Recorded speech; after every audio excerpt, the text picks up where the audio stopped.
이전 영상에서는 이혼 시 재산분할의 대상이 무엇인지, 재산분할의 비율은 어떻게 정해지는지 대해서 말씀드렸는데요. 이렇게 재산분할 비율까지 정해지고 나면 마지막으로 나는 어떤 재산을 받게 될지 궁금하게 됩니다. 부동산 가격이 상승하는 시기에는 서로 아파트를 가지려고 하고, 지금처럼 부동산 가격이 하락하는 시기 아파트는 상대방에게 넘기고 돈으로 정산받고 싶어 하는데요. 이번 영상에서는 어떻게 하면 내가 원하는 재산을 받을 수 있을지에 대해 말씀드리고, 영상 마지막 부분에서 부부 공동명의 부동산이 실제로 분할되는 모습의 예를 들어서 설명드려 보겠습니다.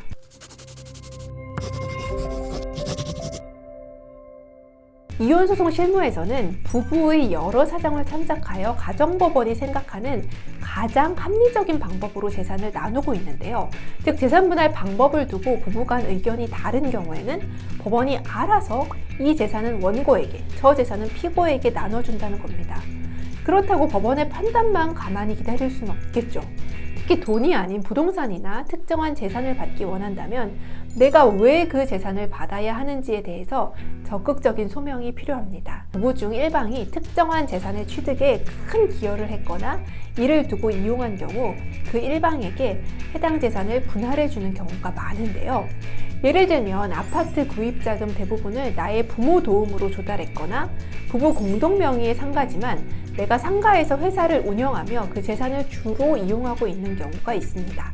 그리고 내가 결혼식 전부터 가지고 있던 부동산이나 나의 영업재산이 분할 대상에 포함된 경우에도 그 재산은 나에게 분할될 가능성이 높습니다.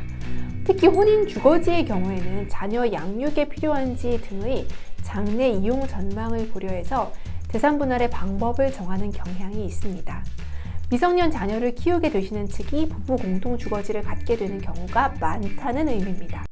마지막으로 부부가 공동명의로 부동산을 소유하고 있는 경우 어떻게 재산 분할이 되는지 자세히 설명드리겠습니다.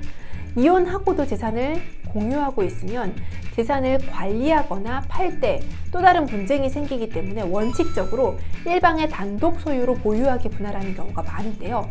예를 들어서 10억 원 상당의 아파트를 부부가 5대5의 지분으로 보유하고 있었고 남편이 예금 2억을 보유 중인 상태에서 재산 분할 비율은 5대5로 판결이 났다고 해보겠습니다.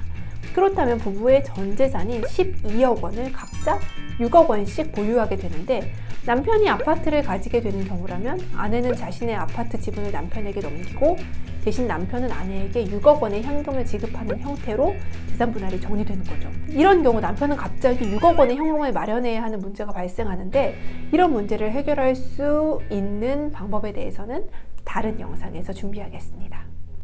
오늘은요, 이혼 시 재산 분할의 방법에 대해서 말씀드렸는데요.